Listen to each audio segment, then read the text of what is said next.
بسم الله والحمد لله والصلاة والسلام على رسول الله وعلى آله وصحبه ومن اهتدى بهدى أما بعد. Бүгінгі жана кейінгі сабақтарыбызда иншаалла закатул фитр туралы болады. Рамазан айы да ақырына жетіп қалды. Мына ошоға лайық бұл сабақты өтіп жатабыз. Барыбызға белгілі болғандай, Рамазан айының ақырында айт намаздан алдын бардық адамдарға закатул фитр, бізде закатул фитрді битір садақасы деп айтабыз. Мына ошол битір садақасын айт намаздан алдын чыгарышат.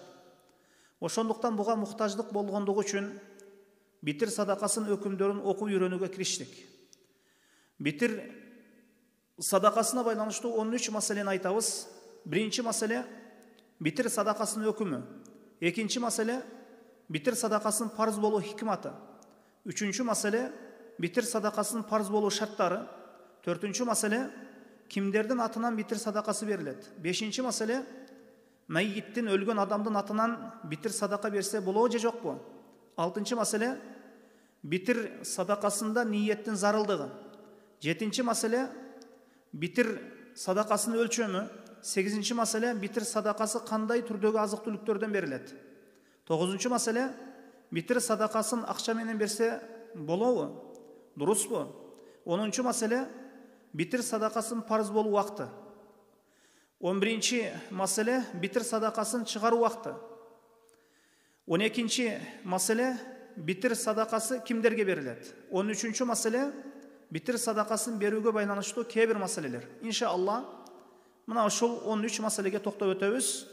Bugün kebirine toktolabız. Barısına vakt jetpeyt. Keyingi sabakta okuyubuz inşallah nasip kılsa. Birinci mesele bitir sadakasının ökümü. Emne üçün zakatul fitr деп аталды. Emi bizde zakatul fitr'ды biz bitir sadakası деп айтабыз. Arap tilinde bitir sadakası degeni zakatul fitr деп айтылынат. Emne üçün zakatul fitr деп аталды. Ökümünü bayandoodan aldın mına şunu bilim alaylı. Arap tilinde fitr degeni oğuzu açуу degeni, oğuzdu açуу degeni. Ramazan ayın tutup olup oğuz açılganı sebep vacip боло турган зекет болгону үчүн фитр зекети деп айтылынат. Эми бизде битир садакасы деп айтабыз. Алымдар зекетти эки бөлүккө бөлүшөт. Мал, мүлк зекети жана дене зекети. Мал зекети белгилүү бир малдан берилет. Битир зекети, ошол фитр зекети, битир зекети денеден бериле турган зекет. Мындайча айтканда садака. Бұл зекеттин түрүндө кишинин мал мүлкү белгилүү бир нисапка, өлчөмгө жеткен болуусу шарт кылынбайт. Битир зекетинин, битир садакасынын өкүмү жана анын далили битир садакасы парз айн. Буга алымдар ижма кылышкан. Ар бир мусулманмын деген киши берүүсү милдет. Ибн Умар радыйаллаху анхудан риваят кылынган хадисте пайгамбарыбыз саллаллаху алейхи ва саллям айтты: فرض رسول الله صلى الله عليه وسلم زكاة الفطر من رمضان صاعا من تمر أو صاعا من شعير على العبد والحر والذكر والأنثى والصغير والكبير من المسلمين. رواه الجماعة. Allah'tan elçisi sallallahu aleyhi ve sellem Ramazan'daki bitir zeketin, bitir sadakasın bir sağ kurma, bir sağ arpa ölçümünde Müslümanlardan kuluna da, azat bolgonuna da, erkegine, jana ayalına da, çoğun kiçinesine de parız kıldı. Bul Bukhari Muslim rivayet kılan hadis, hadiske karalsa, farada Resulullah sallallahu aleyhi ve sellem de aytılındı. Allah'tan elçisi parız kıldı dep aytılındı. Demek ökümü parız eken. Kimge parız eken? Bardık adamlarga. Musulmanlardan dep ayttı. Emi musulman bolsa, ağa al kul bolsun, azat adam bolsun, al kul bolsun, erkek ayal bolsun, jaş karı bolsun, barısına parz bolup sanalat. Ekinci mesele, bitir sadakasının parz boluu hikmatı. Allah Taala emne üçün bitir sadakasını berүүbüzdü parz kılıp koydu.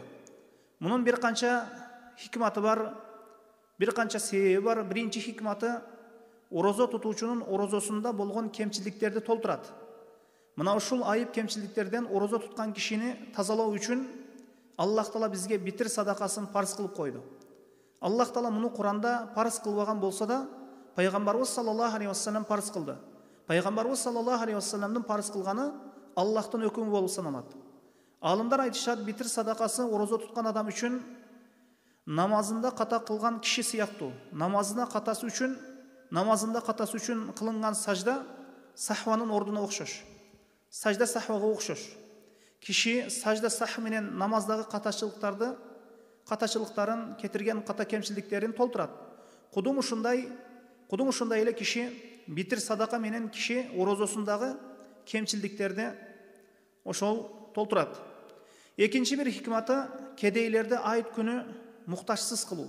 Бары адам майрамдап айыттап жүргөн убакытта кедейлер колун созуп тилемчилик кылып жүрүүдөн ушул нерсе менен аларды муктаж кылбай алдын алуу. Мына ушул эки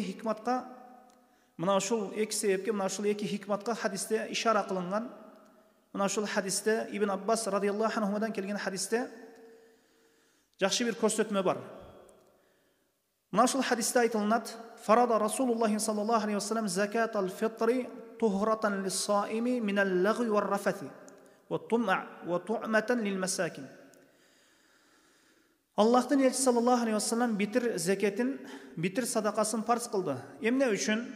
Пайдасы жок сөздөрдөн, бузуку жаман сөздөрдөн орозо туткан адамды тазалоо үчүн. Жана кедей мискиндерге тамак болуусу үчүн, азык түлүк тамак болуусу үчүн.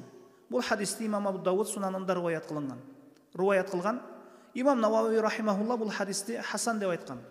Үчүнчү хикматы алымдар айтышат: Аллах Таалага шүгүр келтирүүгө кирет.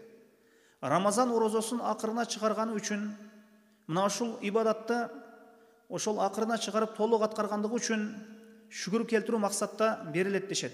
Эмне үчүн? Эми үчүнчү маселеге өтөбүз. Кимдерге битир садака важип болот? Башкача айтканда, битир садакасынын важип болуу шарттары. Кайсыл шарттар табылган кишиге битир зекетин берүү важип экен дейбиз. Эки шарт табылса, ошол кишиге битир садакасын берүү важип, парз болот. Биринчи шарты мусулман болуусу шарт. Мусулман болуусу керек. Капырга важип эмес. Капыр абалда берсе кабыл болбойт. Экинчи шарты айт күнүнүн күндүзүндө өзүнө жана бала чакасынын нафакасынын артыкчасына ээ болгон кишиге парз болот. Мал мүлкү белгилүү бир өлчөмгө жетүүсү шарт эмес. Балким айт күнү бала чакасынын багууга, камсыздоого жетерлүү азык түлүгү болсо, мына ушундан ашыкча нерсеси болсо, акчасы болсо, же тамак ашы болсо бериш керек.